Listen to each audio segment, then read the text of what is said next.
Vamos a ver si es verdad. ¿Cuál es el propósito principal por el cual Dios nos creó, por el cual Dios nos trajo a este mundo? Para que seamos amigos de quién? Amigos de Dios. Amén. Ese es el propósito principal. Recuerde que Dios creó a Adán y a Eva, los colocó en el huerto del Edén, pero Él no los formó como una computadora o como un robot.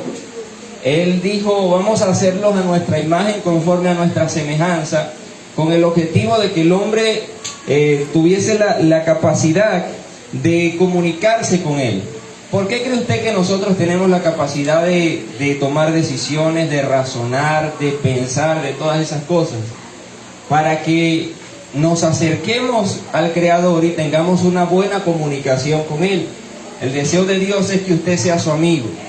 Pero también decíamos en el mensaje pasado que ¿por qué se nos dificulta tanto ser amigos de Dios? Porque resulta, hermanos, que es más fácil hacerse amigo del mundo que hacerse amigo de Dios. Hay más publicidad para hacerse amigo del mundo que para hacerse amigo de Dios. Si usted se mete al Facebook, encuentra más publicidad de las cosas mundanas que de las cosas cristianas. Si usted abre un TikTok y se mete a TikTok, encuentra más bailes mundanos que mensajes cristianos, ¿verdad que sí? Donde quiera que nos metamos, si nos montamos en el bus, escuchamos más música que motiva a la gente a hacerse amiga del mundo que motivan a las personas a acercarse y ser amigos de Dios. ¿Sí me entienden? Entonces, el propósito principal es que seamos amigos de Dios. Pero hay otros propósitos más. Hoy voy a compartir uno que mientras lo estuve desarrollando, de verdad Dios trató mucho conmigo y ha sido de gran bendición para mí. Espero que también sea para usted. El segundo propósito por el cual Dios creó al ser humano es, o para qué nacimos, es el título de la serie, es nosotros nacimos para gobernar. Diga conmigo, gobernar. Cuando escuchamos la palabra gobierno o gobernar, a veces nos bloqueamos o nos trancamos porque decimos, ay, ya el pastor viene a hablarme de política, esos políticos corruptos, ahorita se acercan las elecciones, ¿quién va a ganar? Aquel, y esa política no me hable de eso, que eso es corrupción.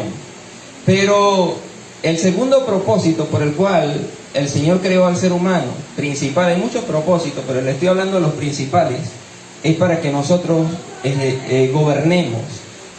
Vamos a confirmarlo por la Biblia. Génesis capítulo 1, versículo 26. Búsquelo rapidito porque tenemos poco tiempo. Génesis 1, 26.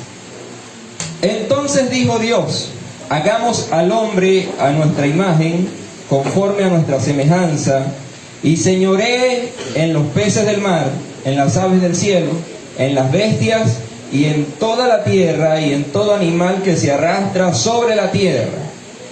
Y el versículo 28 sigue diciendo casi lo mismo, y dice Dios, multiplíquense, llenen la tierra y gobiernenla.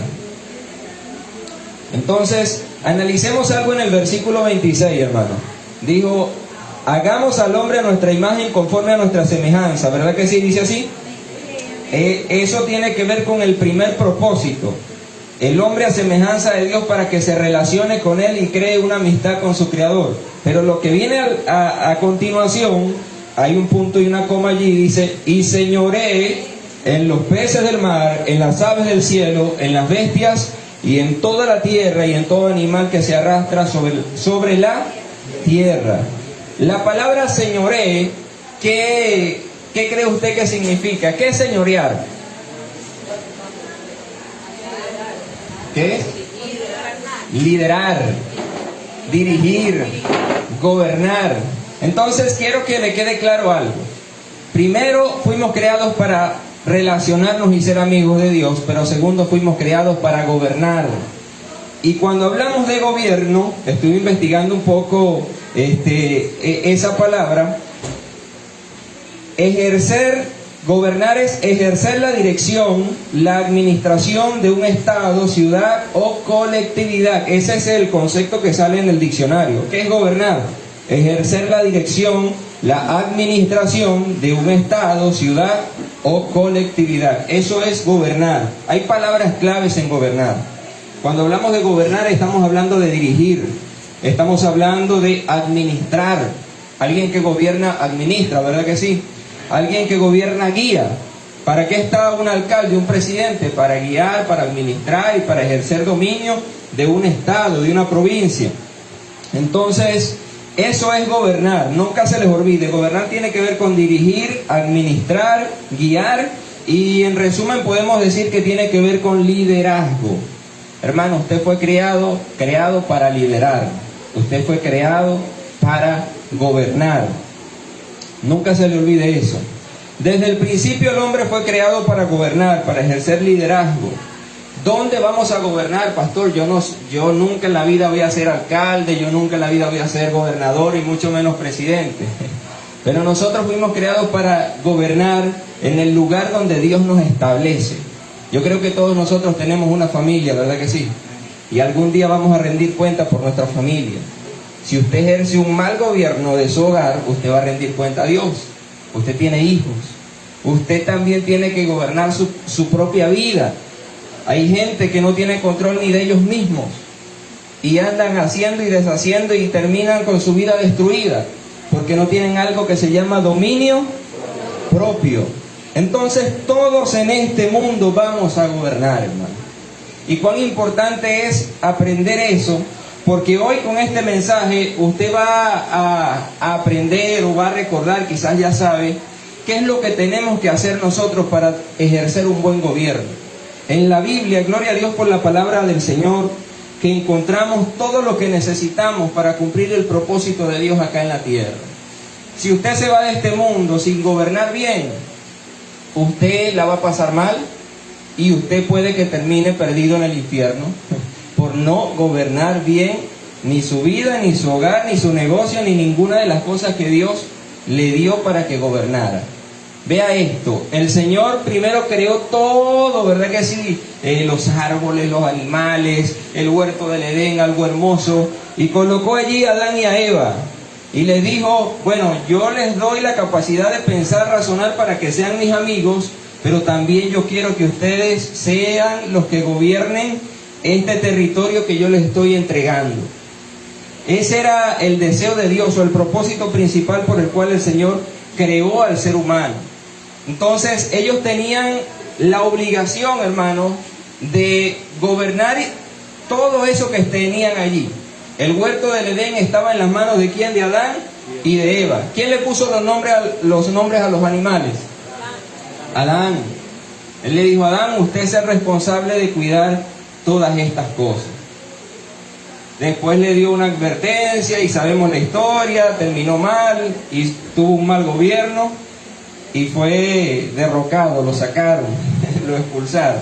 Pero vamos a aprender hoy qué necesitamos para ejercer un buen gobierno. Antes de decirle la primera cosa que necesitamos para ejercer un buen gobierno, me gustaría recordarle algo. Esto de gobernar, porque a veces nos bloqueamos, como le dije ahorita, al decir gobierno, no, la política, no, tiene que ver en todo. Por ejemplo, a los ministros de Dios, a los pastores, si usted busca las exigencias para ser un pastor y se va a Timoteo, 1 Timoteo capítulo 3, versículo 4, allí dice que para una exigencia de Dios para que alguien sea pastor, obispo, es que gobierne bien su casa. ¿Que gobierne bien qué? Su casa. Y en Tito, capítulo 1, versículo 6, también dice, una de las exigencias para el ministro de Dios, pastor, anciano, líder en la congregación, es que gobierne bien su casa y tenga a sus hijos en sujeción. ¿Sí se entiende eso? Es decir, que para que usted sea pastor según la palabra de Dios, usted tiene que gobernar bien primeramente su casa. Porque si no gobierna su casa, ¿cómo pues podrá dirigir o administrar la obra del Señor? Qué responsabilidad tan grande, ¿verdad? Y más cuando nosotros tenemos hijos que son un poquito rebeldes. A veces el Señor nos ha llamado para que seamos pastores, para que seamos líderes, administremos su rebaño, y tenemos hijos que son un poco fuertes. Pero hoy vamos a aprender qué nos da Dios o qué nos recomienda el Señor que tengamos para ejercer un buen gobierno. ¿Cuántos quieren saber lo que Dios nos da para que nosotros seamos buenos gobernantes? Amén. Lo primero que el Señor quiere, hermanos, que nosotros estemos claros para ser buenos gobernantes, es que tengamos sabiduría. Para que usted sea un buen gobernante, usted necesita dos cosas principales. Se las voy a decir para que no se les olvide nunca. Primero es sabiduría y segundo es trabajar con diligencia. Cuando se une la sabiduría y el trabajo diligente, allí comenzamos a ver un buen gobierno. ¿Qué podemos decir de sabiduría? Bueno, según la Biblia, la sabiduría es mejor que el oro, que la plata, que las piedras preciosas y que todo, según la Biblia. Sé que usted lo ha leído. La sabiduría va más allá que cualquier riqueza que podamos obtener en esta tierra. Y si un gobernante no tiene sabiduría, todo se le cae. Puede que tenga minerales, recursos, cosas gloriosas que uno, wow, este país es bendecido. Pero si el gobernante carece de sabiduría, todo se derrumba, todo se cae. Les cuento que yo nací en uno de los países más ricos del mundo.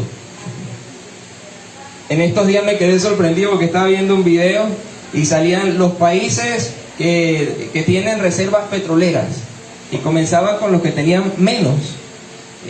Japón un poquito, después venía otro poquito y poquito, hasta que llegaba el primero, el que estaba en la cúspide. Cuando yo veo la bandera de mi país, Venezuela, el país que tiene más petróleo en el mundo, una de las cosas que todos los países desean. Pero eso es en cuanto a los que tienen más petróleo, pero después busqué otra lista. Países en crisis. ¿Quién cree usted que está de primero? Venezuela es uno de los que está en la crisis más alta y todos se quieren ir de allí. Y tiene petróleo abundante, tiene oro. Venezuela tiene mucho oro, tiene gas, tiene minerales, tiene playas, tiene cosas para hacer turismo. Es uno de los países más bendecidos de todos. Y es el país donde más gente se ha ido, ¿no? Porque la crisis ha crecido. ¿Qué me enseña eso? Que de nada sirve que usted tenga muchas cosas, riquezas o cosas materiales si no tiene sabiduría. Pero también me sorprendió algo, y es que uno de los que tiene menos, Japón, no tiene petróleo, no tiene oro, no tiene playas, no tiene riquezas minerales, no tiene nada, y es el tercer país de la economía más potente a nivel mundial. Está Estados Unidos, está China y después sigue Japón. Y uno se queda como, ¿y qué tienen esos japoneses que están? Entonces, qué importante es, iglesia, que nosotros entendamos esto. Si hay sabiduría, vamos a desarrollarnos bien como gobernantes. Si adquirimos inteligencia, conocimiento y sabiduría, vamos a gobernar bien. ¿Cuántos quieren gobernar bien? Amén. Bueno, vamos a hablar un poquito de sabiduría, porque este es un tema que tiene mucho de qué hablar, pero hacemos un resumen. Le dije ahorita que es mejor que el oro, que la plata. La sabiduría fue lo que pidió Salomón a Dios para gobernar correctamente. Hemos estudiado la historia del rey Salomón, ¿verdad que sí? El rey Salomón era joven. El rey Salomón le tocó esa gran responsabilidad de liderar a la nación de Israel. Y él, cuando iba a comenzar, él habló con Dios.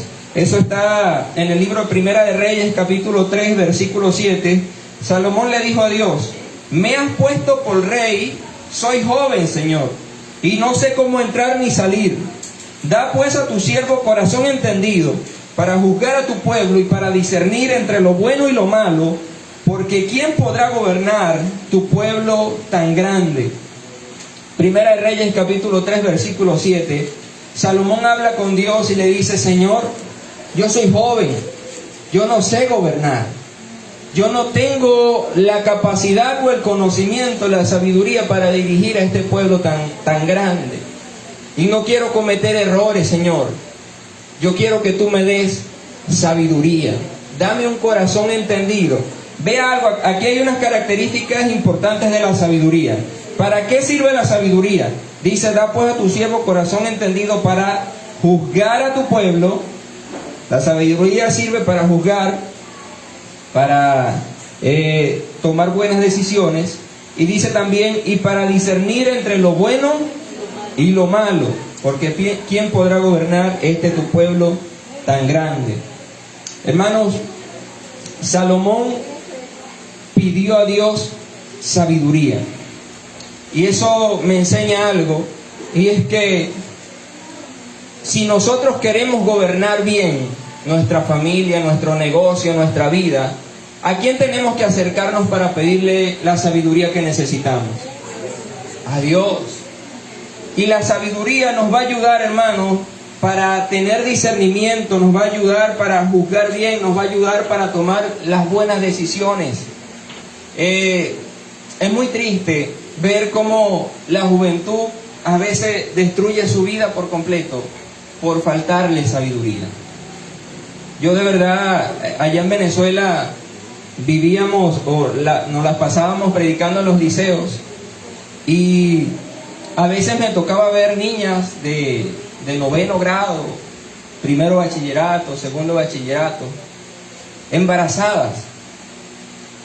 Y les hablábamos de esto, de la sabiduría y de las consecuencias de las malas decisiones. Y algunas hasta se ponían a llorar.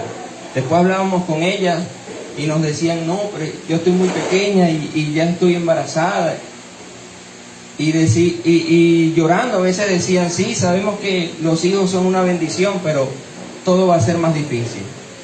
Y es verdad, a veces un joven va a un liceo a prepararse, a capacitarse para llegar a una universidad, y por falta de sabiduría cometen errores que los marcan por la vida entera. Porque no es igual estudiar el bachillerato y salir y llegar a la universidad sin tener un niño que teniendo un niño. Hay muchas personas que han dejado sus estudios por una mala decisión, porque ya no pueden dedicarse a estudiar ni a cumplir sus sueños y sus metas, sino que ahora tienen que ocuparse de mantener y cuidar al pequeño, al niño, ¿verdad que sí? Entonces todas esas cosas son faltas de sabiduría que a veces arruinan la vida. ¿Por qué? Por las malas decisiones que tomamos en nuestra vida, hermano. Cuán importante es aprender la sabiduría. Entonces, ¿dónde consigo yo la sabiduría? La conseguimos en Dios, ¿verdad que sí? Salmo 51:5 dice, en lo secreto me haces comprender sabiduría. Salmo 51:5. Amada iglesia, David nos revelaba esto tan importante, porque si nosotros queremos sabiduría, no es nada más decir, Señor, yo quiero sabiduría. Él dijo allí, tú amas la verdad en lo íntimo y en lo secreto me haces comprender sabiduría. Cada vez que nosotros nos metemos a solas con Dios, cada vez que nosotros buscamos al Señor en intimidad, allí el Señor nos va revelando sabiduría, de su sabiduría. En la intimidad con Dios nosotros podemos comprender cosas que nunca la podemos comprender si no lo buscamos íntimamente, si no lo buscamos a solas. ¿Sí es ese o no? No es. Salmo 51:5, ¿no es? Dice, he aquí en maldad he sido formado. Ajá. Ya va, vamos a buscarlo bien. En lo secreto me haces comprender sabiduría. Ayúdenme alguien allí. Ese es un salmo de David.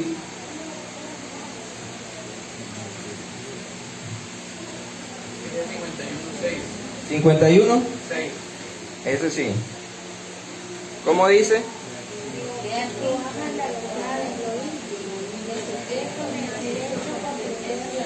Amén, es el 6. Me peleé por uno. Tú amas la verdad en lo íntimo y en lo secreto me haces comprender sabiduría. Vamos a ver si vamos bien. Si yo quiero sabiduría para gobernar bien, tengo que acercarme a Dios. pero no es un acercamiento superficial, es un acercamiento donde verdaderamente, como hablamos al principio, nosotros nos hacemos amigos de Dios. Y cuando usted es amigo de alguien, a usted le gusta estar con esa persona que es su amigo, ¿verdad que sí? A usted le gusta compartir con su amigo, a usted le gusta hablar, comunicarse con él. Y algo que he aprendido, hermano, en mi vida como cristiano, es que mientras nosotros más nos acercamos a Dios, no superficialmente, sino que vamos mar adentro y nos sumergimos más en la presencia de Dios y le buscamos más, el Señor nos va revelando cosas y el Señor nos va instruyendo. A veces me pongo a ayunar, a buscar a Dios y me concentro en la oración y comienzan cosas a llegar a mi mente, haz esto, te equivocaste en esto, piensa mejor.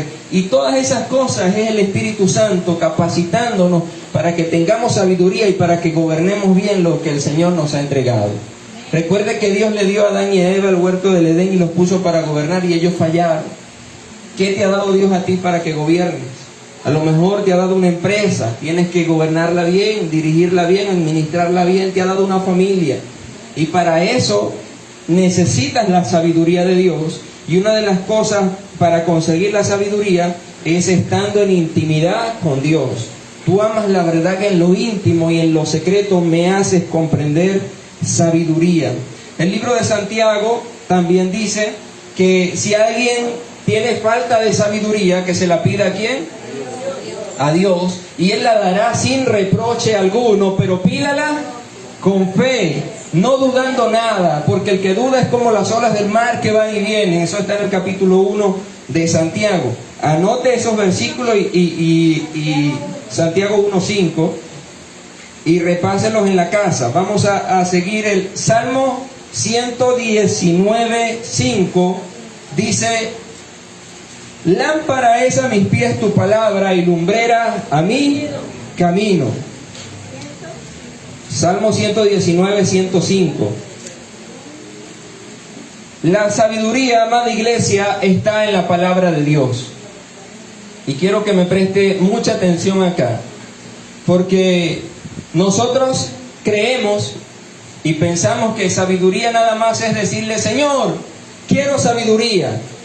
Y usted cree que milagrosamente Dios va a derramar algo sobre usted y ya somos súper sabios. Pero la sabiduría, compréndame acá, está en la palabra de Dios. Allí nosotros vamos a ver cómo debemos actuar. En la palabra de Dios nosotros encontramos esa lámpara que alumbra nuestro camino. En la palabra de Dios nosotros encontramos la guía que debemos seguir para ser buenos gobernantes y para cumplir nuestro propósito aquí en la tierra. ¿Cuántos dicen amén? Amén. Necesito que se active porque si no se va a quedar dormido. Veo que algunos están pescando ya. Entonces, no es algo mágico, iglesia, de que Señor quiero sabiduría y ya somos sabios. No, hay que escudriñar su palabra. Hay que meternos a fondo en las promesas y en la palabra de Dios para que comprendamos bien en qué consiste la sabiduría. Amén. El rey Salomón, dice la Biblia, que fue el hombre más sabio, ¿sí o no? Que no habrá otro como él, no nacerá, porque él fue un hombre súper sabio, ya que le pidió a Dios sabiduría. Dice la Biblia que Salomón reinó 40 años. Y en el reinado de Salomón se caracterizó por ser un reinado de paz. Todos los otros reyes fue guerras, disturbios, peleas, conflictos. Pero el reinado de Salomón fue un reinado de paz. Hermanos, acá yo aprendo que cuando tú te llenas de sabiduría, el lugar que tú gobiernes, allí reinará también la paz. ¿Cuántos quisieran verdaderamente que en su hogar siempre reine la paz de Dios? Que en su negocio reine la paz de Dios. Que donde usted esté trabajando reine la paz de Dios. Entonces, ¿qué necesitamos? Sabiduría. Salomón tenía sabiduría y mientras él reinó la paz también. Porque cuando hay sabiduría se toman buenas decisiones. Y cuando se toman buenas decisiones, hermanos, las cosas salen bien. Gloria a Dios. Características de la sabiduría, rapidito se las voy a decir. Hay algunos versículos que estuve estudiando en Proverbios que hablan mucho de la sabiduría. Uno es: en los labios del prudente se halla sabiduría. Proverbios capítulo 10, versículo 13. Entonces, la primera característica de la sabiduría es la prudencia. Diga conmigo, prudencia. No podemos ser sabios si no somos prudentes. Y ahora pregúnteme, pastor, ¿qué es prudencia? Pregúnteme. Prudencia es pensar antes de actuar o hablar, discernir entre lo bueno y lo malo. Iglesia, si nosotros queremos, anótela la cita, hermano, porque si usted se pone a buscarla allí, si está, si no está, se entretiene y no. Proverbios 10, 13. Ajá, sí. Entonces se pierde la bendición. ¿Por qué? Porque mientras yo estoy explicando, usted está allí buscando y anótela y después la revisa bien. La primera característica de la sabiduría es la prudencia, hermano. En los labios del prudente se halla sabiduría. La prudencia es pensar antes de actuar o hablar, discernir entre lo bueno y lo malo. Si usted quiere ser un buen gobernante, necesita prudencia. Pero si somos realistas y sinceros, como en la otra predicación, a veces nos hace falta prudencia. No pensamos, hablamos sin pensar muchas veces. Y eso es algo que no es de sabios. ¿Cuántos conflictos se han armado y han estado porque usted ha dicho una palabra sin pensar? Y después, ay hermano, disculpe, me hablé sin pensar, me equivoqué. O cuántas cosas no hemos hecho imprudentemente. A veces estamos manejando y no prestamos atención al semáforo. Pasar cuando el semáforo está en rojo es una imprudencia. Y cuántas cosas más que cometemos por no ser prudente. Entonces sabiduría no trata solamente de que usted le diga: Dios, quiero ser sabio. Fui sabio. En los labios del prudente está la sabiduría. Cuando usted piensa antes de actuar, usted comienza a ser sabio. Cuando un joven llega a alguien y le ofrece drogas o cualquier otra cosa, tentación, y piensa y dice: hey, eso me puede dañar la vida, no lo voy a hacer, ese joven está siendo sabio. Cuando una jovencita y le dicen: ay mi amor, te amo con todo mi corazón, te ofrezco el mundo, las estrellas, vente conmigo, y esa jovencita piensa y dice: esto no debe ser verdad, más me ama mi papá y mi mamá que me mantienen y me dan buenos consejos. Eso es sabiduría.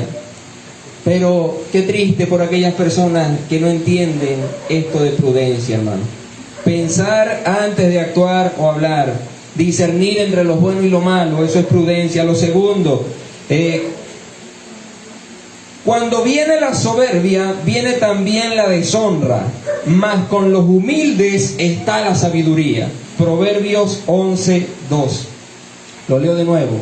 Cuando viene la soberbia, viene también la deshonra, mas con los humildes está la sabiduría. Proverbios 11, 2. Además de prudencia, ¿qué otra cosa tiene alguien que adquiere sabiduría? Diga conmigo, humildad.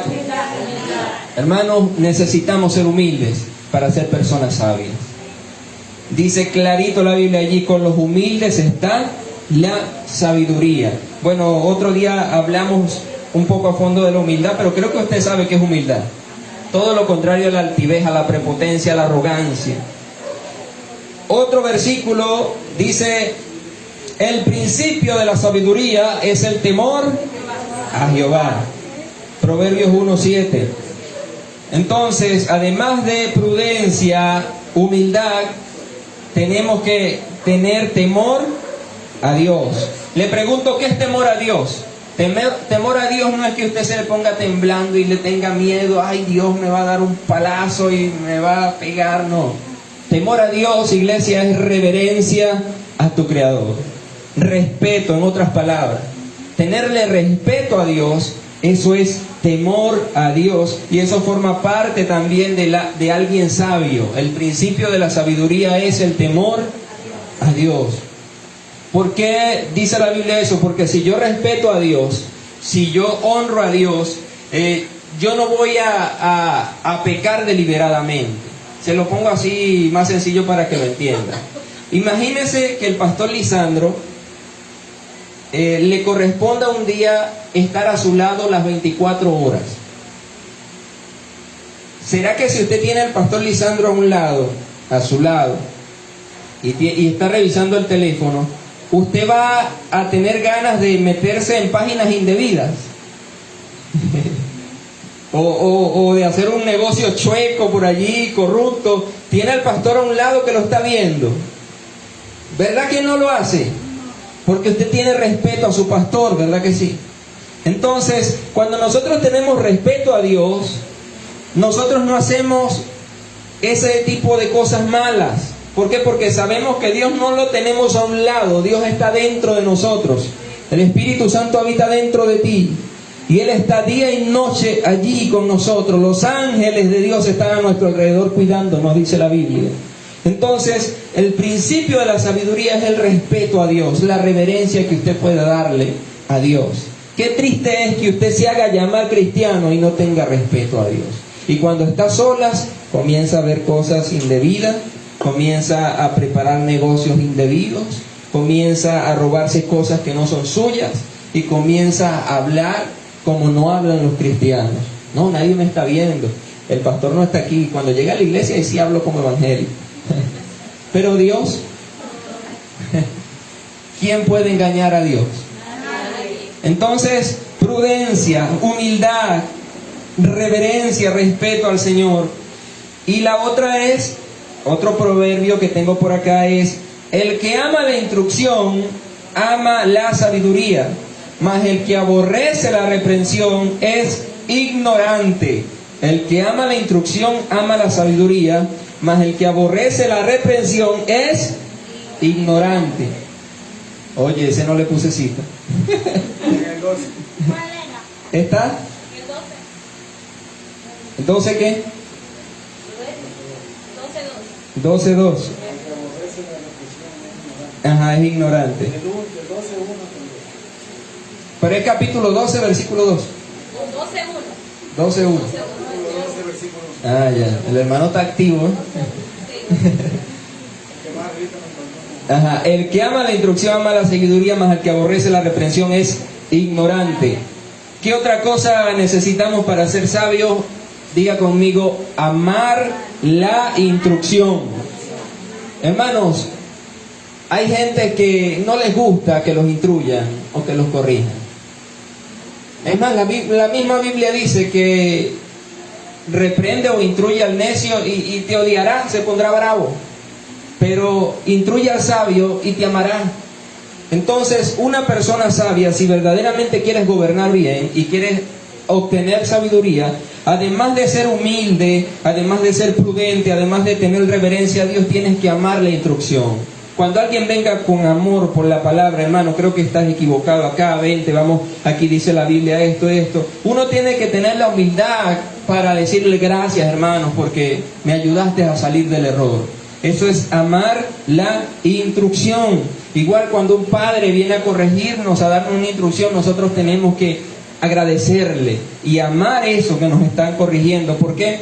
Porque el que aborrece la reprensión es un ignorante, dice la Biblia. 5 a lo mejor se identifique mucho con muchos de nosotros. El que ahorra sus palabras tiene sabiduría. De espíritu prudente es el hombre entendido. El que ahorra sus palabras tiene sabiduría. Hermano, esto es difícil, porque a veces nosotros hablamos mucho, y hablamos, y hablamos, y hablamos, y hablamos, y hablamos, y hablamos, y hablamos, y hablamos, y en la mucha palabrería no hace falta el pecado, dice la Biblia. Una persona sabia habla lo que tiene que hablar, pero una persona necia que carece de sabiduría habla demasiado, y de tanto hablar a veces termina en chismes, en murmuraciones, en contiendas, en que miren, me dijeron esto y sabes esto y y eso no está bien. el sabio ahorra sus palabras. Nadie dice amén. Ay, bueno. Proverbios 17, 27.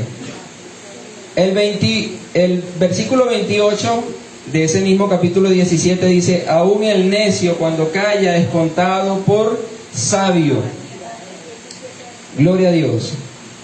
Entonces, en resumen, ¿qué podemos decir de la sabiduría? Iglesia, la sabiduría es la capacidad dada por Dios para tomar buenas decisiones.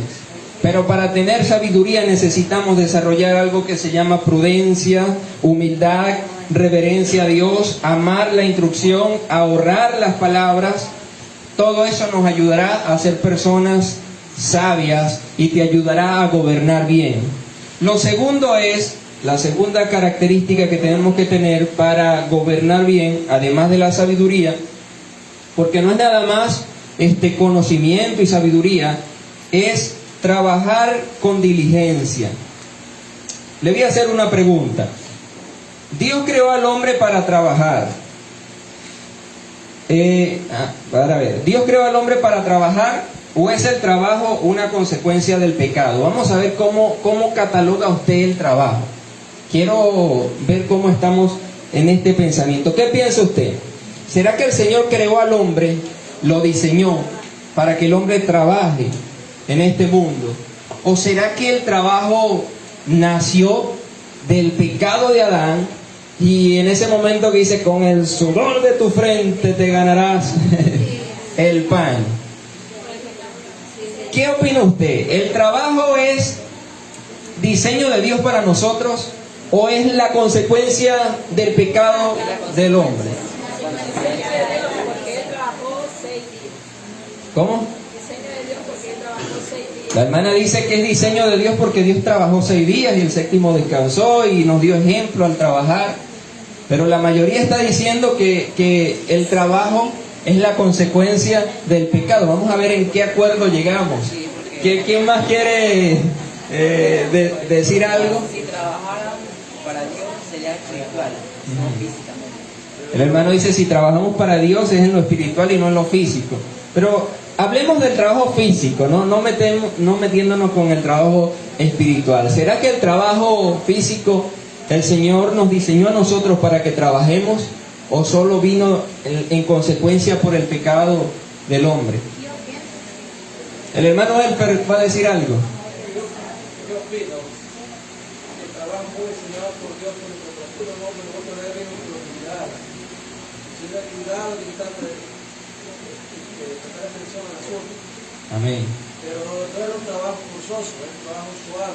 Ya se me dice, aquí es un trabajo suave. Un trabajo suave. Pero la consecuencia es cuando él es retocado en el muerte de él, ahí es cuando dice, todo esto es de Ricardo, Ajá. Amén. Estamos en un debate interesante. Pastor, porque se ve el trabajo de aquí son exportados, muchas veces. Sí. Es difícil. Vamos a la Biblia. La Biblia es la que tiene la razón. Amén. Génesis capítulo 2, versículo 15.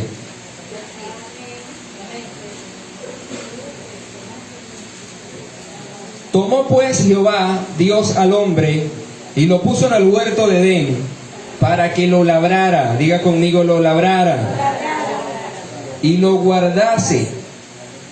Tomó pues Jehová Dios al hombre y lo puso en el huerto del Edén para que lo labrara y lo guardase y lo cuidara. ¿Esto fue antes del pecado o después del pecado? Antes del pecado. Lo que me enseña a mí la Biblia, que el Señor no creó a ningún flojo para que... mira, ahí está el jardín del Edén para que vivas dormido, solo comiendo y no hagas nada.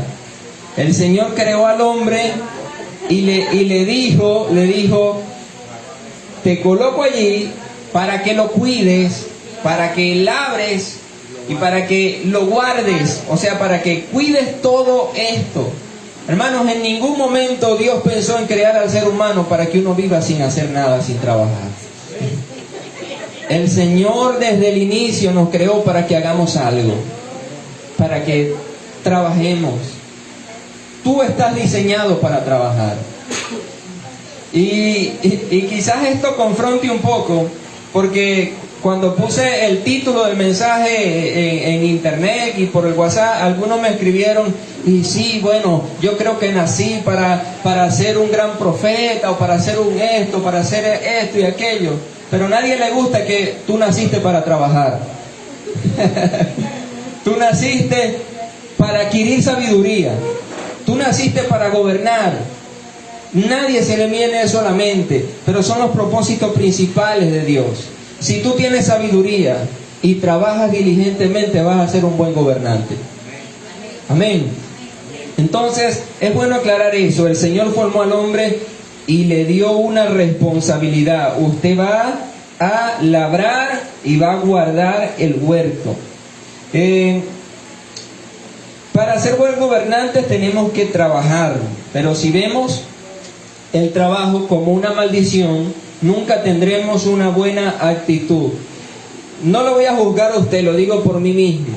Antes de yo conocer esto, hermano, en muchos trabajos que yo tuve, me llegaba a la mente era la maldición que Dios dijo: con el sudor de tu frente te ganarás el pan. Y yo llegaba a trabajar con una mala actitud.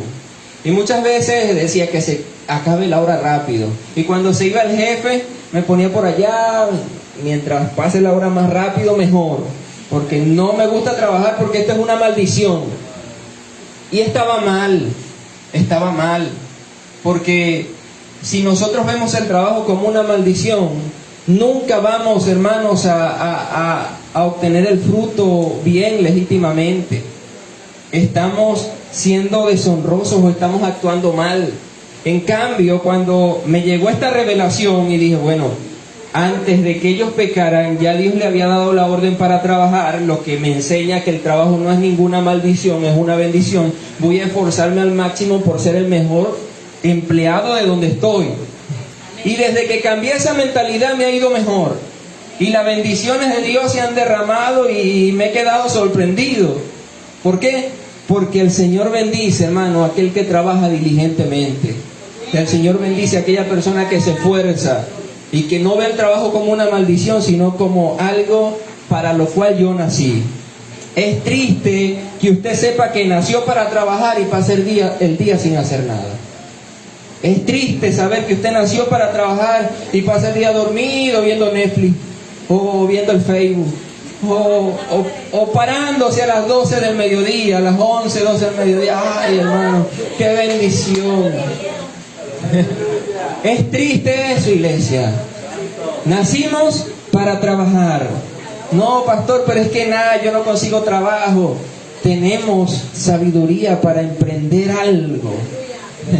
Pero hay que trabajar en el nombre de Dios. Amén. Aquí sí dijeron un poquito más amén. Ejemplo de Dios en cuanto al trabajo. Juan capítulo 5 versículo 17 dice: mi Padre hasta ahora trabaja y yo trabajo. Ese es el ejemplo de Dios. Jesucristo, hablando del Padre, Él dice: mi Padre desde el principio ha trabajado. Formó todas las cosas, creó todo y sigue trabajando. Y dice Jesús: y yo también trabajo. ¿Será que Jesús... Juan 5:17. ¿Será que Jesucristo era flojo? No. Jesucristo trabajaba, hermanos. Era carpintero y cuando se dedicó al ministerio trabajaba esforzadamente también para la obra de Dios. ¿Recuerdan cuando estudiamos Marcos? Que Jesucristo se acostaba tarde atendiendo a las multitudes y se paraba temprano a orarle al Padre. Y seguía sanando enfermos, limpiando leprosos, resucitando muertos. Tuvo 3 años de ministerio y en esos 3 años, ¿qué no hizo Jesús?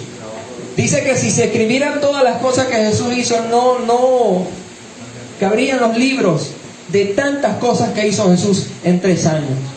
Se esforzó, trabajó y nos dio ejemplo a nosotros de que no debemos ser flojos. Yo le daré un premio a cualquiera de ustedes que me diga a qué persona llamó Dios, que fue un desocupado, flojo, que estaba sin hacer nada. Lo llamó para algo grande. A nadie, iglesia. El Señor a todos los que llamó estaban haciendo algo. David era pastor y Gedeón estaba sacudiendo el trigo en un lagar. Todos estaban haciendo algo, porque Dios no llama a vagos, a flojos. Dios llama a personas esforzadas, valientes, a personas que de verdad le digan: Señor, aquí estoy dispuesto a estar en las filas de tu ejército, quiero trabajar para ti. Amén. Gloria a Dios. Entonces, quedamos en el ejemplo de Dios. Mi padre hasta ahora trabaja y yo trabajo. Jesús nos dio ejemplo de trabajo duro. La bendición en tu trabajo. Dice Deuteronomio 28:8: Jehová te enviará su bendición sobre tus graneros y sobre todo aquello en que pusieres tu mano. Deuteronomio 28:8. Analicemos este versículo. Jehová te enviará su bendición ¿sobre qué?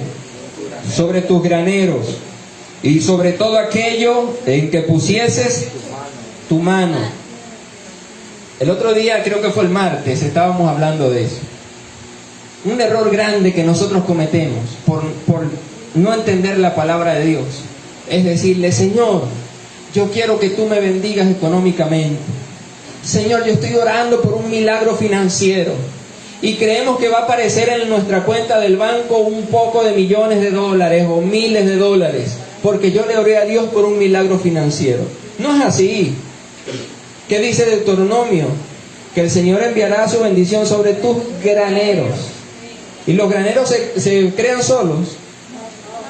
Y sobre todo lo que pongas tu mano. Él ha prometido bendecir el trabajo de tus manos. Pero si tú no trabajas, ¿qué va a bendecir Dios? Nada. Por eso es que yo le digo a la gente que me dice: pastor, no consigo empleo, de verdad, que emprende algo, haz algo con tus manos, y Dios ha prometido bendecir el trabajo de tus manos. Y aquí en Ecuador yo veo que hay muchas posibilidades de emprender. Hablaba con alguien que trabaja al frente de la escuela, que vende pizza, y me decía: chamo, ¿cómo es para trabajar allá en Venezuela? ¿Es difícil o es? Y yo le digo, es un poco difícil. ¿Por qué? Porque no se consigue ni siquiera cilindro de gas. Para comprar un cilindro de gas a veces se pasan 3 meses en una cola esperando que llegue. Aquí no, aquí tú le mandas un mensaje. Esa fue una de las cosas que más me sorprendieron. Me dieron el número del que vende el gas y yo le envío: necesito un cilindro de gas, escuela Juan Pablo II. Y en menos de 20 minutos, en 10 minutos, llega allá. Y yo digo: ¿y este se ha hecho un maratón desde allá para traerme un cilindro? Y allá en Venezuela tenía que esperar 3 meses. Y yo: es fácil, aquí la gente come mucho. Usted se prepara una parrillada el fin de semana y comienza a publicarla. Hermanos, vendo parrilladas este fin de semana a $3. ¿Cuántos quieren? Yo le aseguro que mucha gente le va a escribir: hermano, guárdeme una a mí, véndame una a mí. Eso es emprendimiento, eso es trabajo. Pero si usted se queda todo el día: Padre, estoy sin trabajo, bendíceme, Señor, abre las ventanas de los cielos hasta que sobreabunde. ¿Qué va a bendecir si Él ha prometido bendecir el trabajo de tus manos? ¿Se entiende? Yo me gozaba cuando el pastor daba el testimonio de su hija.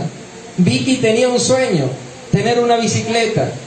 Y no fue que ay, deme una bicicleta. No, se puso a vender tortas. Y ella misma las publicaba, las ofrecía. Estoy vendiendo torta para mi bicicleta. Y vendiendo torta recibió la bendición de Dios y hoy tiene su bicicleta. Un ejemplo que nos da una niña. ¿Por qué nos cuesta tanto a nosotros también emprender? ¿Por qué nos cuesta tanto decir: ay, pero es que no consigo qué hacer? Yo me confronté mucho, les digo de verdad, trabajando allí en el colegio, porque llegaban siempre los vendedores y yo me quedaba sorprendido porque el menos que vendía allí donde yo trabajo, $20, $30, el pizzero, el que vendía golosinas. Y yo digo: mío, esta gente gana más que yo, y yo paso todo el día de 6 de la tarde a 6 de la tarde, y esto viene en un ratico. Y le dije a mi esposa: tenemos un carro de salchipapa, vamos a activarnos. Dios ha prometido bendecir en lo que nosotros hagamos. Y le dije, vamos a activar. Bueno, vamos. Y teníamos también la bendición de poder vender adentro. Hoy, hermanos, ella gana más que yo. Hace de 30 a 40 dólares al día, yo me gano 20. En 2 horas vendiendo salchipapas allí a los niños. Porque Dios prometió bendecir el trabajo de tus manos. Pero si tú no emprendes, Dios está buscando algo para bendecir, que tú hagas. Y tú solo esperando que pasen los días y no. Y para que tengas buen gobierno, necesitas sabiduría y necesitas trabajar. Si tienes sabiduría y no trabajas, es como tienes conocimiento y muchas cosas, pero no hago nada. Pero si tienes mucho trabajo y no tienes sabiduría, también es malo. Porque hay gente que se mata trabajando y no disfruta nunca nada. Pero cuando se une la sabiduría con el trabajo efectivo, con esa persona esforzada que dice, yo creo en Dios. Y otra cosa, el emprendedor activa la fe. Porque dice, no sé si voy a vender, pero yo creo que Dios ha prometido bendecir el trabajo de mis manos y por fe yo lo hago. Y ahí comienza Dios a obrar. Amén. Entonces, nacimos para gobernar, pero para ser buenos gobernantes tenemos que tener sabiduría y tenemos que trabajar diligentemente. Esto se está poniendo bueno. Estoy terminando, pero al final está mucho mejor. ¿Qué dijo Salomón sobre el trabajo? El hombre más sabio del mundo. Eclesiastés capítulo 5, versículo 18.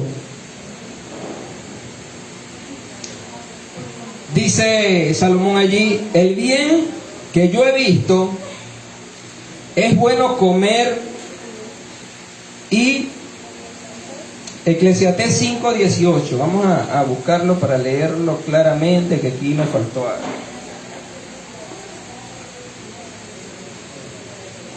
Ajá, aquí está. He aquí, pues, el bien que yo he visto, que lo bueno es comer y beber, y gozar uno del bien de todo su trabajo, con que se fatiga debajo del sol, todos los días de su vida que Dios le ha dado, porque esta es su parte. Versículo 18 del capítulo 5. He aquí, pues, el bien que yo he visto, que lo bueno es comer y beber y gozar uno del bien de todo su trabajo con que se fatiga debajo del sol. Hermanos, capítulo 5, versículo 18. Vea algo acá. Si usted lee el libro de Eclesiastés, usted encontrará que todo en la vida es vanidad. Salomón decía, yo no entiendo por qué uno tiene que esforzarse tanto en esta vida. Si por ejemplo tú trabajas y dejas casas, edificios, negocios, y el día que tú te mueras le quedan otras personas que no van a cuidar eso como tú, todo se va a destruir. Él decía, eso me parece algo malo, que tú te esfuerces tanto por dejar cosas que otros vayan a disfrutar o a destruir. Pero en todo eso de que todo es vanidad y que no entendía muchas cosas, él dijo, algo he conseguido que es bueno. Algo he conseguido en todas las cosas de la vida. Hay algo que yo considero que es bueno.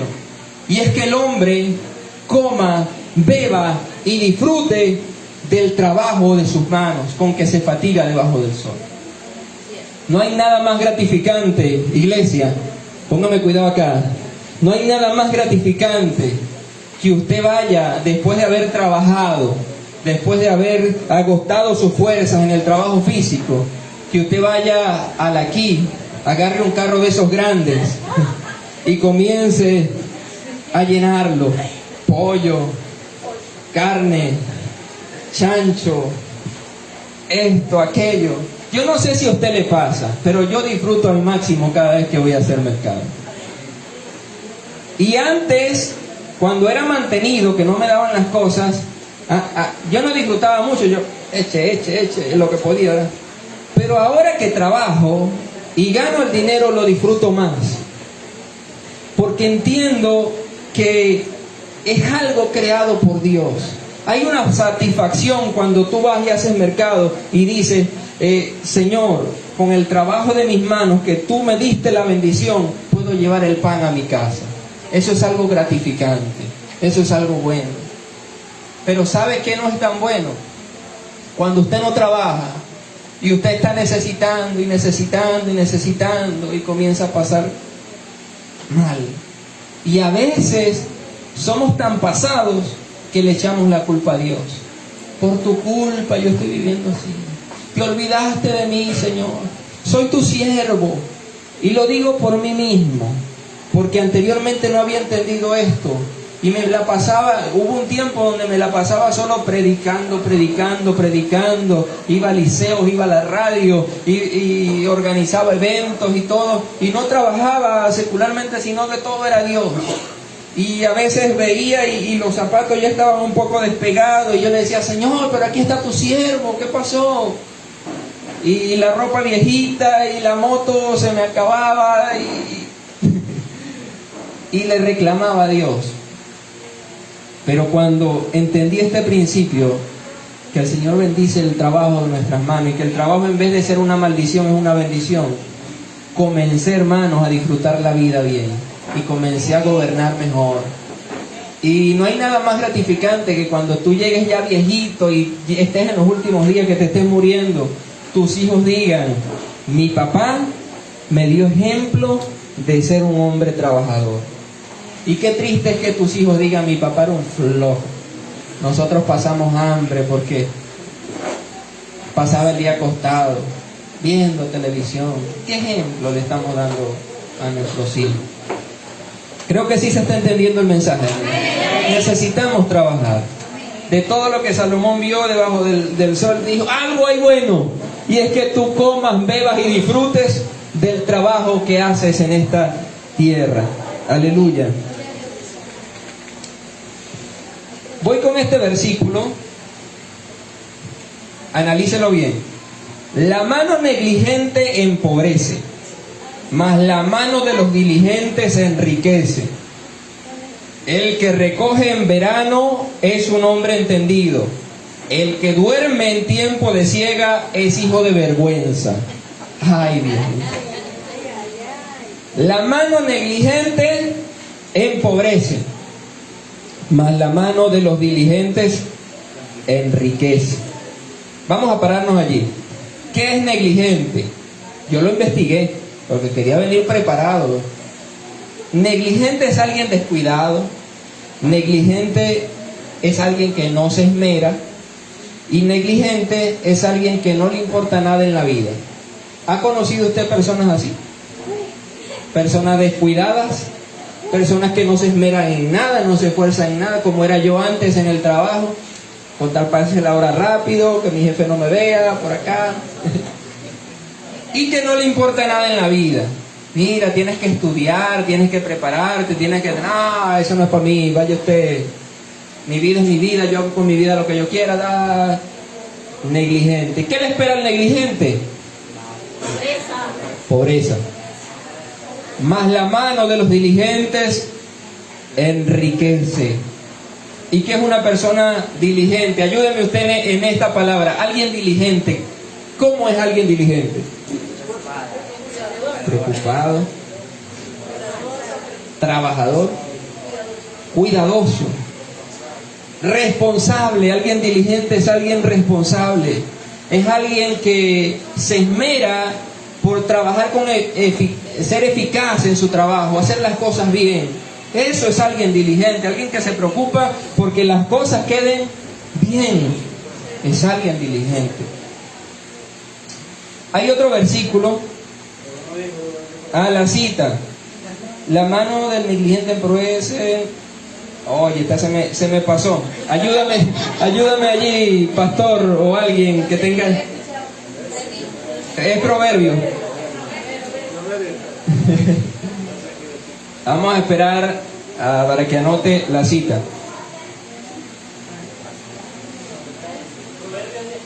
Proverbios 10:4. Rápidamente está activo allí el pastor. Otra cita. El alma del perezoso desea y nada alcanza, mas el alma de los diligentes será prosperada. Yo creo que no necesita ni explicación.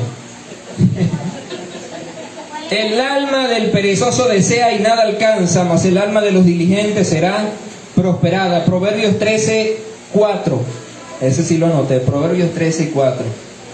Hermano, ¿ha escuchado usted a personas, yo deseo tener una casa, yo deseo tener un carro, yo deseo tener una familia feliz, yo deseo tener un negocio, yo deseo tener esto, yo deseo tener un celular, yo deseo tener una computadora, yo deseo tener... Pero si eres perezoso, no lo alcanzarás. El alma del perezoso desea y nada alcanza. Mas los diligentes serán prosperados, hermano. Cuán importante es ser una persona diligente. Por eso es que le dije que la segunda característica es trabajar con diligencia. Hay muchos que trabajan con pereza.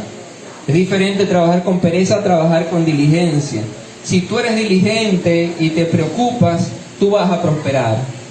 Y aquí Dios trató mucho conmigo, porque nosotros no recibimos porque pedimos mal. Nosotros, Señor, quiero que me bendigas, quiero una casa, quiero esto, y deseamos y le pedimos, y voy a hacer un ayuno para que Dios, hasta en lo espiritual, para que Dios me unja y ser el predicador más ungido. Pero buscamos a Dios un día y pasamos todo un mes dormidos sin orar, sin leer la Biblia, sin tener comunión con Dios. Ese es alguien perezoso. Oh Señor, una casa, esto y aquello, un empleo, y nunca salimos a buscar el empleo, o nunca salimos a emprender, o nunca salimos a hacer nada. Dios no es Aladín. Aladín es el que tiene la lámpara. Usted pide un deseo. Dios le gusta trabajar con gente diligente, gente que diga, Señor, en tu nombre yo lo voy a alcanzar, en tu nombre yo voy a emprender, Señor, en tu nombre yo voy a ser un predicador ungido, pero no te voy a buscar un solo día, constantemente voy a ir a tu presencia para que tu presencia me respalde. ¿Sí se entiende, hermano? La importancia del esfuerzo, del trabajo, de ser diligentes y de obtener la sabiduría. Entonces, quiero que eso quede bien claro. Dios, quiero que vayamos rapidito a Proverbios 31. La mujer virtuosa.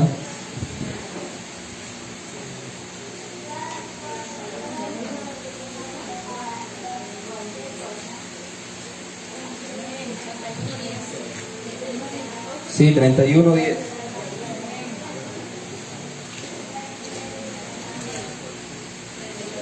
(31:10). Gloria a Dios. Si yo le pregunto a usted, atención acá, que vamos a aprender algo poderoso, que casi se me explotó la cabeza cuando lo entendí. ¿Cuál es la característica, cómo sería la palabra, que más nombra la Biblia de la mujer virtuosa? Antes yo pensaba que la mujer virtuosa era la que más oraba, la que más se congregaba, la que más, ayudaba a las personas, o una mujer que tenga mucho dinero, fama, prestigio, qué sé yo. Pero vamos a leer y aprender por nosotros mismos qué es lo que Dios nombra más de esta mujer. Mujer virtuosa, ¿quién la hallará? Porque su estima sobrepasa largamente a las piedras preciosas. El corazón de su marido está en ella confiado y no carece de ganancias. Le da a ella bien y no mal todos los días de su vida. Anote este versículo 13. Busca lana y lino y con voluntad trabaja con sus manos. Primer versículo que habla de trabajo. Con voluntad trabaja con sus manos. Versículo 14. Es como nave de mercader, trae su pan de lejos. Segundo versículo que habla de trabajo. Versículo 15. Se levanta aún de noche y da comida a su familia y razón a sus criadas. Tercer versículo que habla de trabajo. Versículo 16. Considera la heredad y la compra y planta viña del fruto de sus manos. Cuarto versículo que habla de trabajo. Habla de que compra heredad y planta viña. Versículo 17, ciñe de fuerza sus lomos y esfuerza sus brazos. Quinto versículo, del 18 dice, ve que van bien sus negocios, y su lámpara no se apaga de noche. Sexto versículo. 19, aplica su mano al uso y sus manos a la rueca, también habla de trabajo. 20, alarga su mano al pobre y extiende sus manos al menesteroso. Ahí está hablando también de trabajo, porque está ayudando a las demás personas. No tiene temor de la nieve por su familia, porque toda su familia está vestida de ropas dobles. También habla de trabajo, porque es un beneficio de trabajar el que tenga las cosas que necesita. Ella se hace tapices de lino fino y púrpura es su vestido. También habla de trabajo, sigue trabajando la mujer virtuosa. Versículo 20, el 23 no habla de trabajo, habla de que su marido es conocido en las puertas cuando se sienten los 24. Hace telas y vende y da cintas al mercader, otro más que habla de trabajo. El 25, fuerza y honor son sus vestiduras, también habla de trabajo, se ríe del porvenir. El 26 dice, abre su boca con sabiduría y la ley de clemencia está en su lengua. 27, considera los caminos de su casa y no come el pan de balde. Ay. Se levantan sus hijos y la llaman bienaventurada, y su marido también la alaba. Muchas mujeres hicieron el bien, mas tú sobrepasas a todas. Engañosa es la gracia y vana la hermosura. La mujer que teme a Jehová, esa será alabada. Dadle del fruto de sus manos y alábenla en las puertas sus hechos. Lo que dice al final, y alábenla en las puertas sus ¿qué? Sus hechos. ¿Quién no va a querer alabar a una mujer así? ¿Qué hijo no se siente orgulloso de ver a una madre esforzada, trabajadora, que le da ejemplo? ¿Sabe qué triste cuando el niño ve a una mamá que pasa todo el día dormida y que no está pendiente de nada, y que cuando el niño crezca, lo más seguro es que siga ese mismo ejemplo? ¿Por qué no trabajas? ¿Por qué no te esfuerzas? Ah, porque mi mamá nunca trabajó. Mi mamá nunca se esforzó. ¿Y por qué tu mamá nunca trabajó? Ah, porque nosotros nos enseñaron que el que tiene que trabajar es papá. Eso es algo que nos lo sembraron nosotros allá en el campo donde yo vivía. Los hombres son los que trabajamos. La mujer en la casa, cocinando, planchando y lavando. Pero eso no es lo que dice la Biblia. La Biblia dice que una mujer virtuosa tiene negocios. La Biblia dice que una mujer virtuosa usa las telas, prepara vestidos, atiende a los de su familia aún en la noche. La mujer, hermanos, está diseñada para trabajar en todos los sentidos. Y gloria a Dios por las mujeres. Nosotros los hombres sin las mujeres no podemos. Pero entendamos eso, que el trabajo es algo establecido por Dios y que vale la pena esforzarse para vivir bien acá en la tierra y para darle ejemplo también a nuestros pequeños. Porque qué bonito sería que cuando lleguemos a viejos nuestros hijos digan, admiro a mis papás. Mi papá un hombre trabajador, mi mamá también una mujer trabajadora que me dio ejemplo. ¿Cuántos dicen amén? Amén. Y note algo, ¿no dice la Biblia que la mujer virtuosa era la que oraba más duro? La que se congregaba todos los días. Porque a veces queremos espiritualizar todo. Claro, la mujer virtuosa es una mujer que teme a Dios, y al temer a Dios tiene todo eso: ora, ayuna, busca a Dios, pero también trabaja en lo secular. Yo me gozo mucho cuando visito al hermano Elfer, y a la primera que veo es a la hermana Gloria ya atendiendo el negocio, sacando cuentas, aquí rápido, tome para allá. Y yo digo, gloria a Dios.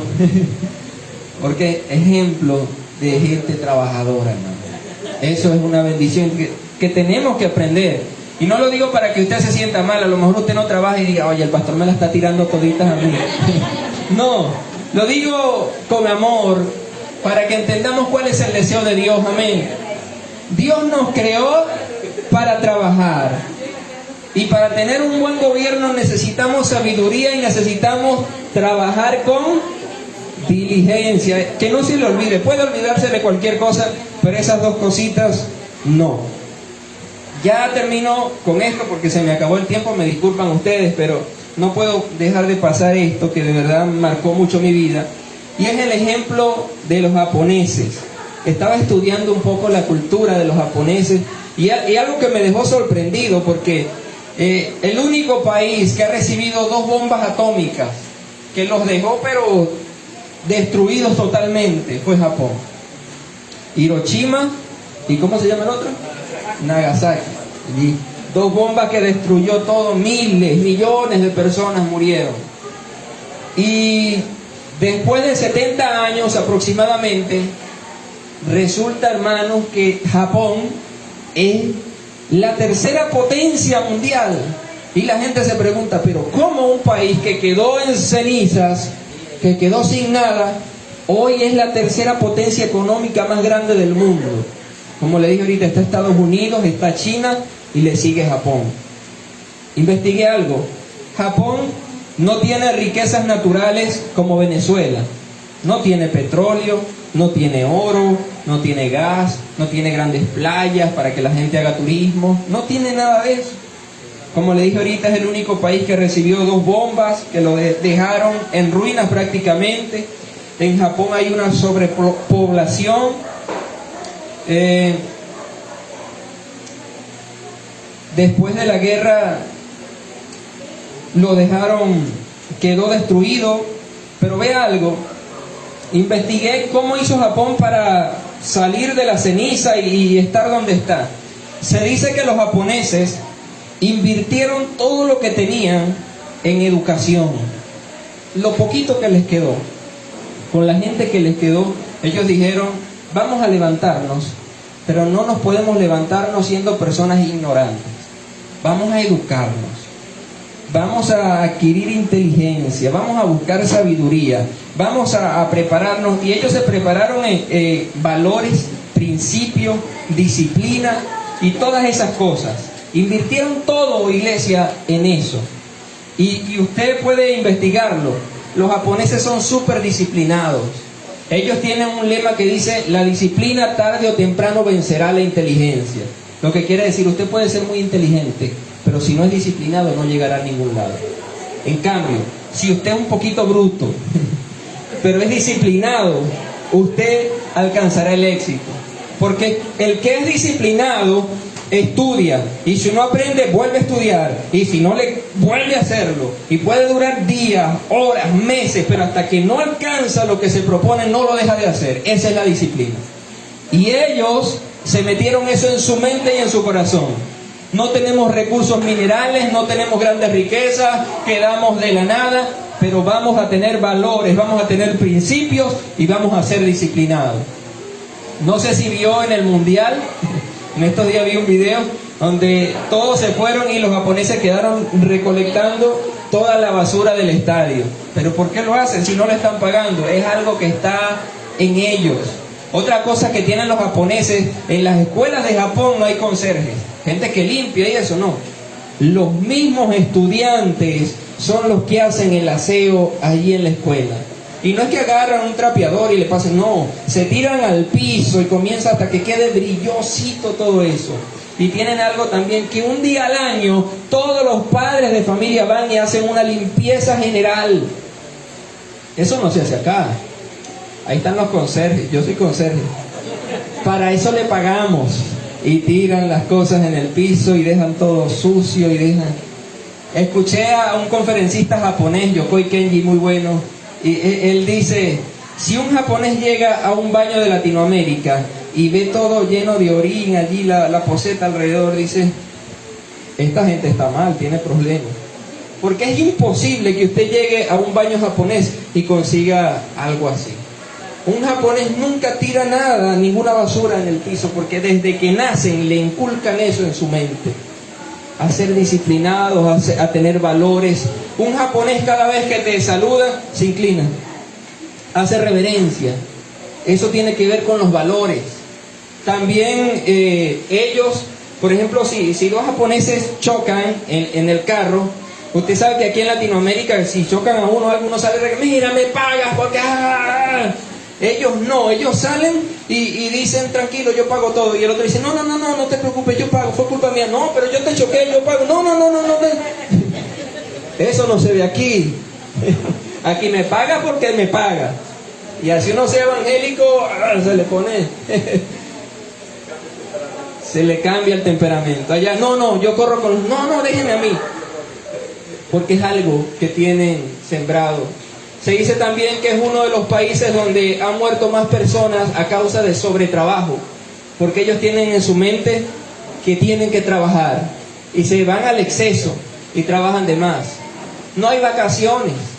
Llega un domingo y si el jefe lo llama un domingo, mira, necesito que hagas esto, con gusto, va sonriendo, no se pone, ay no, que estoy en mi día de descanso, no, va, porque en la mentalidad, en la mente y en el corazón de ellos está el trabajo. Yo nací para trabajar y si mi jefe me necesita, aquí estoy, cuente conmigo. Y todo eso, los valores y el trabajo y la sabiduría, los ha llevado, hermanos, a salir de la nada, donde las bombas los dejó destruidos totalmente, a ser la tercera potencia mundial, la tercera potencia económica del mundo entero. Y busque usted por internet qué fábricas hay en Japón: Sony, Toshiba, Yamaha, Mitsubishi, poco gente, porque son disciplinados, trabajan y buscan hacer las cosas con excelencia. En conclusión, le digo, amados hermanos, si nosotros queremos ser gobernantes bien en nuestra casa, en nuestro negocio, donde estemos, necesitamos urgentemente tener sabiduría. Y necesitamos también trabajar con diligencia. Cuando yo le hablo de sabiduría al momento de trabajar, le doy esta también para que lo ayude. Por ejemplo, si usted va a montar un restaurante, usted, no, voy a montar un restaurante por montarlo y ya no. Investigue, prepárese, estudie cómo ser el mejor restaurante. Eso tiene que ver con sabiduría antes de hacerlo. Yo me puse a vender frutas y verduras cuando quedé sin empleo allá en el puerto donde llegué. Y busqué consejo, la sabiduría está en el consejo, de alguien que tenía tiempo, y él me dijo, bueno, compra poquito para que vayas vendiendo poco a poco y cuando ya tengas el punto, allí sí te vas al mayorista y compras. Ese es un anciano que ya tiene experiencia. Y fui donde el joven, al consejo de los jóvenes, y me dijo, no le pongas cuidado, anda al mayorista y compra bastante, hasta sale más barato. Y me fui al mayorista y compré por bulto, por saco, y la mayoría de las verduras se me puso mala. Porque no le presté atención al anciano, al que sabía. Entonces, eso es sabiduría. Si vas a emprender algo, investiga bien cómo es todo antes de irte a la primera, ay sí, lo voy a comprar, lo voy a hacerlo. No. Seamos sabios. Recuerden que sabiduría es prudencia, y prudencia es pensar antes de actuar. Vamos a estar en pie, amada iglesia, para darle gracias a Dios por esta palabra. Que el Señor nos ayude a ser buenos gobernantes, recordando que nacimos para gobernar. Necesitamos eso, sabiduría y trabajar diligentemente. Cierre sus ojitos y vamos a orar, a hablar con Dios. Amado Padre, en el nombre de Jesús, he predicado tu palabra, mi Señor. Creo que esto es lo que has puesto en mi corazón para transmitirlo a tu pueblo. Señor, yo te pido que esta palabra haya caído en buena tierra, y que desde el día de hoy en adelante, Señor, todos nos levantemos a buscar de tu sabiduría, mi Dios, a ser personas prudentes, a ser personas humildes, a ser personas, Señor, que amemos la corrección, la reprensión. Espíritu Santo, ayúdanos en todos nuestros caminos. Ayúdanos, Señor, a hablar lo necesario, a no caer, Señor, en lo que cae el necio de hablar y hablar, porque en las muchas palabras no hace falta el pecado. Espíritu Santo, guía nuestros pasos, Señor. Así como Salomón pidió sabiduría para tener discernimiento y para juzgar, nosotros en esta noche también te pedimos que nos des de tu sabiduría, mi Dios. Pido con fe, ayúdame, Señor, a ser un hombre sabio. Vamos, iglesia, pídale en esta noche a Dios que te dé sabiduría. Señor, danos de tu sabiduría. Tu palabra dice que tú la das sin reproche alguno a todo aquel que pide con fe. Yo quiero ser un buen gobernante en esta tierra, Señor. Yo quiero dejar un buen legado. Yo quiero que cuando me vaya de este mundo, mis hijos, mi familia, puedan decir, gloria a Dios por mi papá que me dio ejemplo. Gloria a Dios por mi mamá que me dio buen ejemplo de mujer esforzada, de mujer virtuosa. Amado Dios, ayúdanos a ser sabios, Señor. Ayúdanos a ser prudentes, Espíritu Santo de Dios. Y que en el día de hoy, Señor, comencemos a ver el trabajo como una bendición tuya, Dios. Comencemos a ver el trabajo como ese medio, Dios amado, que tenemos para llevar el pan a nuestra casa. Qué maravilloso es, Dios, poder hacer mercados y poder llevar los alimentos a la casa después de haber trabajado honradamente, mi Señor. Ayúdanos, Padre. Yo te pido y oro por todas aquellas personas que no tienen empleo, para que en el día de hoy, Señor, su fe se active, se aumente y comiencen a emprender. Que todo lo que hagan las manos, Señor, tu bendición esté allí. Que todo lo que emprendan en el nombre de Jesús, bajo tu cobertura, bajo tu dirección y con tu sabiduría, Padre, pueda prosperar, pueda reverdecer en el nombre de Jesús de Nazaret. Echamos fuera, Padre amado, toda confusión, toda pereza que quiera dominarnos, toda negligencia. En el nombre de Jesús la echamos fuera de tu iglesia, de tu pueblo, y proclamamos, Señor, que somos un pueblo diligente, un pueblo esforzado, un pueblo valiente, un pueblo, Dios amado, que va a ver tu mano moverse a nuestro favor, Señor, en el poderoso nombre de Jesús. Gracias, Padre. Gracias también porque hemos hablado del ejemplo de los japoneses, Señor, que no teniendo nada se han levantado por sus valores, por su disciplina, por su trabajo, su arduo trabajo. Señor, ayúdanos también a nosotros a ser personas trabajadoras, esforzadas, valientes, para que el día de mañana podamos ver tu bendición, Señor, sobre nuestra vida. Gracias, Espíritu Santo de Dios. Gracias, Padre amado, por tu palabra. Gracias, Señor, porque tú nos amas, y cuando tú nos corriges es porque nos amas, Señor. Agarramos este consejo que nos das hoy, Señor, con humildad, y te pedimos que nos ayudes para ponerlo en práctica en el poderoso nombre de Cristo Jesús. Amén y amén. Denle un fuerte aplauso al Señor. Gloria a Dios. Amén. ¿Quién vive? Que a su nombre. Si usted de este mensaje no sale